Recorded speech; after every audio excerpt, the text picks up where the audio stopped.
Comenzamos por la primera, el cuadrado de una suma. Si nosotros estamos sumando dos términos y esta suma está elevado al cuadrado, podemos utilizar la fórmula de esta identidad notable, que se calcularía como el cuadrado del primer término más el cuadrado del segundo término más el doble producto del primer término por el segundo término.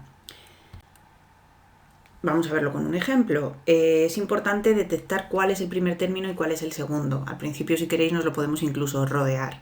El más que tenemos en medio es el que nos está indicando la suma, pero el primer término solo correspondería a A y el segundo término solo correspondería a B. Vamos a verlo con un ejemplo. Si nosotros tenemos x más 3 al cuadrado, sería x al cuadrado más 3 al cuadrado más 2 por x por 3, el doble producto del primero por el segundo.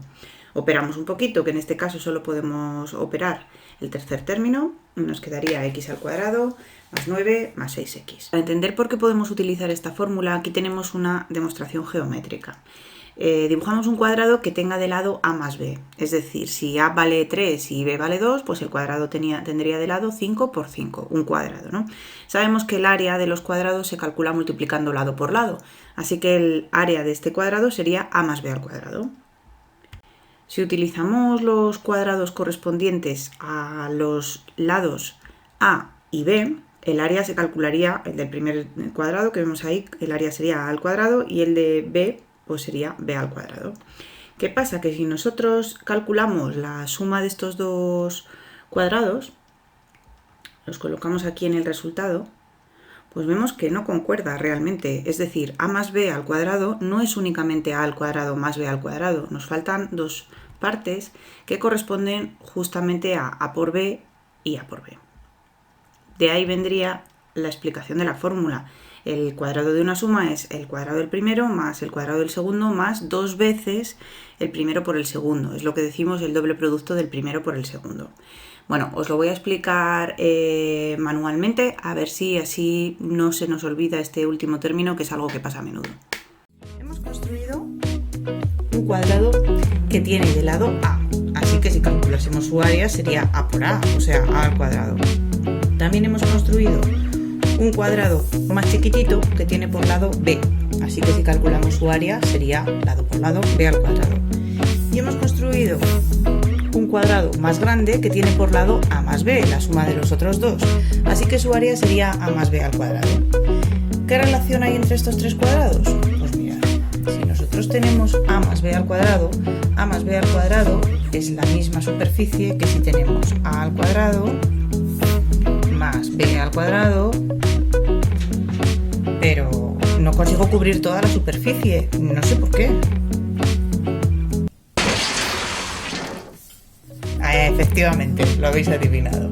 Lo que nos falta es lo que siempre se nos olvida cuando utilizamos las fórmulas, es el doble producto del primero por el segundo. Y con esto ya conseguimos cubrir toda la superficie.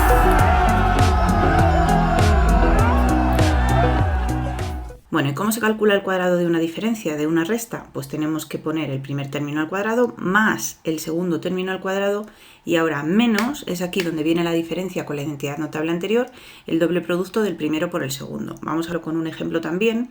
De nuevo os vuelvo a recalcar lo mismo, el primer término es solo a y el segundo término es solo b, no menos b. El menos es lo que nos está indicando que estamos teniendo una resta, una diferencia.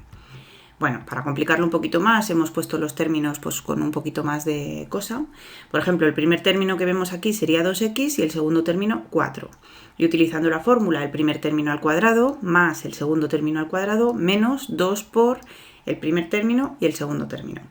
Operamos acordándonos de las propiedades de las potencias. 2x al cuadrado sabemos que se eleva el 2 y se eleva la x.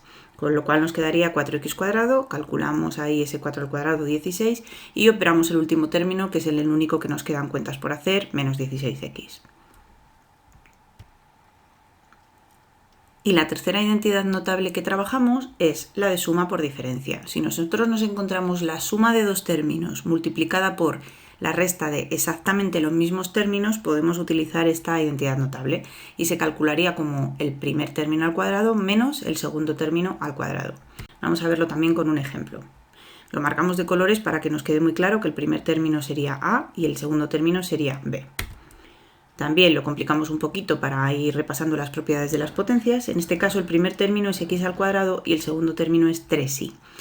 Así que como tenemos la suma de esos dos términos por la resta de esos dos términos, lo único que tendríamos que hacer es elevar al cuadrado el primer término y restarle el segundo término también elevado al cuadrado. Como sabéis, la multiplicación es conmutativa, así que también podríamos encontrarnos a menos b por a más b y también podríamos utilizar la misma fórmula.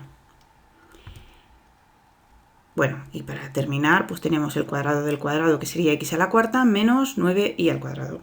¿Qué nos va a pasar normalmente con las identidades notables? Pues que nos las vamos a encontrar mezcladas con el resto de las operaciones. Entonces, a base de ir haciendo ejercicios, nosotros tenemos que ser capaces de localizarlas. Por ejemplo, en esta operación que veis aquí, si estáis atentos, enseguida vais a descubrir que tenemos una identidad notable, que es la de suma por diferencia, otra identidad notable, que es el cuadrado de una suma, y otra identidad notable, que es el cuadrado de una diferencia. Bueno, pues lo que tenemos que hacer es ir aplicando las fórmulas para ir solucionando la operación. Tendríamos que hacer la primera, suma por diferencia de cuadrados, x cuadrado menos 5 al cuadrado. Hacemos la segunda y yo os recomiendo que empecéis poniendo el resultado entre paréntesis. En este primer caso no importa mucho porque tenemos un más delante, con lo cual no cambiaría nada, pero si os fijáis en el último caso, en el de que tenemos una diferencia elevada al cuadrado, está siendo multiplicada por un 5, así que aunque tengamos que hacer un paso más, es mejor para no equivocarnos meter el resultado de la identidad notable entre paréntesis. Bueno, y ahora vamos operando normal. Vamos haciendo las cuentas que podamos hacer, las divisiones que podíamos hacer, multiplica ese 5 a todo el paréntesis y por último agrupamos los términos semejantes y este sería el resultado. Bueno, y también hay que recalcar que estas identidades notables se pueden utilizar en los dos sentidos. Vamos, es de lógica, si una cosa es igual a otra cosa, la otra cosa es igual a la primera cosa, ¿no? El igual es bidireccional. Os lo digo porque a veces nos vamos a encontrar las identidades notables desarrolladas y nos va a convenir trabajarlas como identidades notables. O al revés. Vamos a ver aquí otro ejemplo. También tendríamos que localizar dentro de las operaciones las identidades notables. Las tenemos en la cabeza y vemos que esta primera, x al cuadrado menos 49, es el resultado de una identidad notable. Es decir, tiene el cuadrado de un término menos un cuadrado perfecto, el 49. Así que ese x al cuadrado menos 49 podría ser es el resultado de x más 7 por x menos 7. Y esto nos puede convenir. Y tenemos otra, tenemos x al cuadrado más 4 más 2x.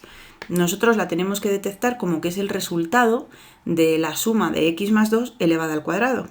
Porque tenemos el cuadrado de x, el cuadrado de 2, que justo es 4, y el doble producto del primero por el segundo. Si somos capaces de ver esto, por ejemplo, esta operación que parece tan complicada, se nos puede ir simplificando.